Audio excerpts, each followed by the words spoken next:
అది ఇంటర్వెల్ కానుంచే మీకు కేసీఆర్ అనేటైనా తెర మీదకి వచ్చిండు. అప్పటి వరకు ఈ తెలంగాణ ఉద్యమంలో సమిధలుగా మారిన వాళ్ళు, చచ్చిపోయిన వాళ్ళు, త్యాగాలు చేసిన వాళ్ళు, పోరాటాలు చేసిన వాళ్ళు చరిత్రలో కనుమరుగైపోయినారు.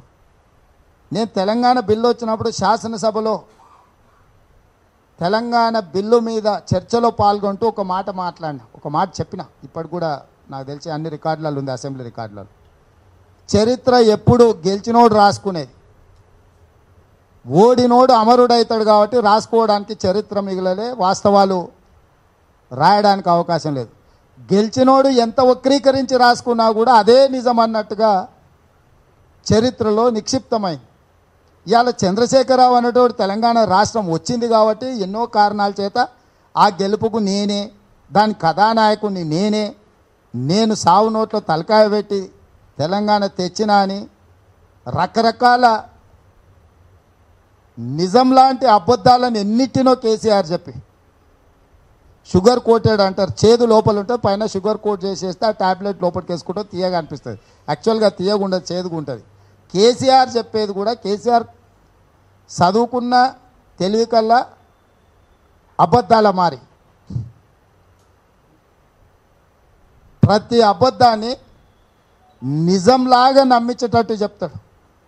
కేసీఆర్ చెప్పే నిజం లాంటి అబద్ధాలే మొత్తం. తెలంగాణ ఉద్యమంలో ఆయన పాత్ర కూడా నిజం లాంటి అబద్ధం.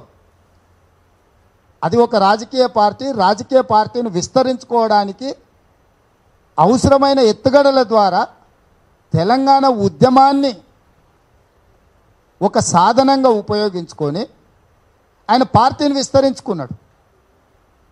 రాజకీయ లబ్ధి పొందిండు, ఆర్థిక లబ్ధి పొందిండు, సమాజంలో గుర్తింపు ఆటోమేటిక్గా గెలిచిండు కాబట్టి ఆయనే రాసుకున్నాడు, ఆయనే చూపించుకున్నాడు. ప్రపంచ చరిత్రలో పోరాటాలలో అమరులైన వాళ్ళు కానీ, పోరాడి సాధించుకున్న ఏ దేశ చరిత్రలో కూడా ఉద్యమకారులమని చెప్పుకున్న వాళ్ళు ఎవరు ఆగర్భ శ్రీమంతులు కాలే. ఉద్యమకారులని చెప్పుకున్నోడు కుటుంబ సభ్యులను కోల్పోయినరు, ఆస్తులను కోల్పోయినరు, ప్రాణాలను కోల్పోయినరు. చివరికి వాళ్ళ చావును కూడా ఎవరు ధృవీకరించలేని పరిస్థితిలో పోరాట యోధులందరూ చచ్చిపోయారు. మరి కేసీఆర్ తెలంగాణ పోరాటం చేసిన అంటే నేను ఒకటే మాట ఈ వేదిక మీద నుంచి నేను ఇక్కడ ఉన్న మిత్రుల ద్వారా కేసీఆర్ గారిని అడగదలుచుకున్నా. తెలంగాణ ఉద్యమంలో పోరాటం చేసిన వాళ్ళు అమరులైన కుటుంబాలకి ఎవరికైనా అద్దెక్రమైన భూమి వచ్చిందా? నువ్వు ఉద్యమకారుడు అయితే వందలాది ఎకరాల భూములు ఎట్లు వచ్చినాయి, వేలాది కోట్ల రూపాయల ఆస్తులు ఎట్లు వచ్చినాయి, నీకు పేపర్ ఎట్లు వచ్చింది, టీవీ ఎట్లు వచ్చింది, ఫామ్ హౌజులు ఎట్లు వచ్చినాయి, అధికారం ఎట్లు వచ్చింది, ముఖ్యమంత్రి ఎట్లు వచ్చింది, కొడుకు బిడ్డ అల్లుడు సడకుని కొడుకుతో సహా అందరికీ పదవులు ఎట్లు వచ్చినాయి? ఇన్ని ఆస్తులు అంతస్తులు అధికారం వచ్చినోడు ఉద్యమకారుడు ఎట్లయితాడు? నేను మా యాదగిరి అన్న నేను అడగదలుచుకున్నా. ఎందుకంటే చరిత్రను అవసోపాన పట్టిన వాళ్ళు మీరున్నారు. కాసిం గారు ఉన్నారు, ప్రొఫెసర్, పిల్లలకు చదువు చెప్పే ఉస్మానియా యూనివర్సిటీ ప్రొఫెసర్ గారు. ఉద్యమకారుడు అనేటోడు సర్వం కోల్పోయి సమస్య పరిష్కారం కోసం బలిదానం చేసుకున్నోడు అమరుడవుతాడు, ఉద్యమకారుడవుతాడు. సకల సౌఖ్యాలను ఆగర్భ శ్రీమంతుడిగా మారి 100 తరాలు తిన్నా తరగని ఆస్తిని సంపాదించుకున్నోడు ఉద్యమకారుడు ఎట్లయితాడు? చంద్రశేఖరరావు అనేట ఆయన రాజకీయ నిర్జానతనం ఉన్న అత్యంత దిగజారుడు రాజకీయవేత్త, రాజకీయ నాయకుడు అనడానికి కూడా నాకు మనసు ఒప్పదు. ఎందుకంటే నేను మా మదన మేమందరం క్రియాశీల రాజకీయాలలో ఉన్నాం. ఆయన రాజకీయ నాయకుడు అంటే మాతో పోల్చుకోవాల్సి వస్తుంది. మాతో పోల్చుకుంటే మేము కూడా ఆయనతో పాటు దిగజారుడు నేతలుగా ప్రజలు మమ్మల్ని భావించే అవకాశం ఉంది. కాబట్టి చంద్రశేఖరరావు అనే వ్యక్తి అత్యంత దిగజారుడు తత్వం ఉన్న దిగజారిన నేత. అనుకోకుండా కలిసి వచ్చింది, కాలం కలిసి వస్తే వానపాములు కూడా బుస కొడతాయని కొన్నిసార్లు చెప్తారు. మన వాళ్ళు అప్పుడప్పుడు అంటారు ఆయన నియంత అని, డిక్టేటర్ అని. నేను అస్సలు ఒప్పుకొని, నేను చాలా వేదికలలో చెప్పిన, నియంత అనేటోడు తను అనుకున్నది తనకు నచ్చిందే చేస్తాడు. ఒకవేళ తలకాయ దిగి కింద పడ్డా నియంత అనేటోడు అట్లే నించుంటాడు. తలకాయ దిగినా సరే కానీ నేను అనుకున్నదే జరగాలి, నేను చెప్పింది నువ్వు వినాలి అనేటోడే నియంత. తలకాయ తెగినా కూడా అట్లనే ఉంటారు నియంత. చరిత్రలో నియంతలుగా పేర్లు ఉన్న వాళ్ళందరూ అట్లనే ఉండరు.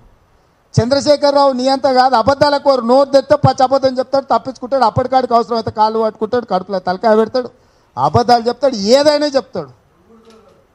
వాళ్ళ వృత్తిని అగౌరవపరచకు, వాళ్ళు మంచోళ్ళు, కనీసం వాళ్ళ జీవనాధారం అది.